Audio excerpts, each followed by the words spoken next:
नमस्कार, आपण पाहताय वॉइस ऑफ इंडिया न्यूज आणि आपण आहात माझ्या सोबत मी आहे सलीम सलीम. पाहूया मुंबईतील काही महत्त्वाच्या घडामोडी.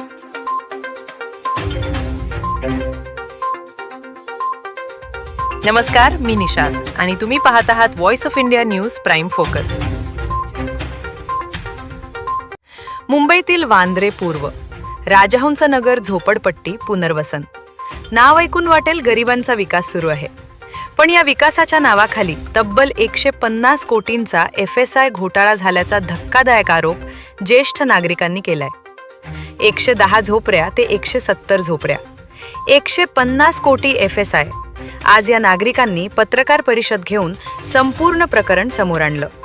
त्यांचं म्हणणं आहे, 2020 ते 2022 या काळात विकासक, संस्थेचे पदाधिकारी, SRA अधिकारी आणि स्थानिक पोलिसांच्या संगनमतानं 60हून अधिक बोगस झोपड्या कागदावर घुसवल्या गेल्या. 2016 साली राजहंस नगर संस्थेची स्थापना झाली. तेव्हा 110 पात्र झोपडीधारक होते. स्वराज असोसिएट्सची विकासक म्हणून नेमणूक झाली, पण त्यानंतरच खेळ सुरू झाला. कागदावर झोपड्या वाढल्या, प्रकल्पाची क्षमता वाढली आणि विकासकाच्या पदरात पडला सुमारे 150 कोटींचा अतिरिक्त FSI. तोडलेली अंगणवाडी, कोर्टाचे कागद. सर्वात गंभीर बाब म्हणजे म्हाडाच्या भूखंडावरील झोपड्यांचे बेकायदेशीर सर्वेक्षण करण्यात आलं. सरकारी निधीतून चालणारी अंगणवाडी दिवसाढवळ्यात तोडली गेली. एका अंगणवाडीचे तुकडे करून अनेक स्वतंत्र झोपड्या दाखवल्या गेल्या. बालकल्याण सेवा बंद पडल्या, मोकळी जागा गायब झाली. आणि या घोटाळ्याविरोधात आवाज उठवणाऱ्या, मुंबई उच्च न्यायालयात दाद मागणाऱ्या ज्येष्ठ नागरिकांना पोलिसांकडून कार्यालयात डांबून बेदम मारहाण झाल्याचा आरोप आहे.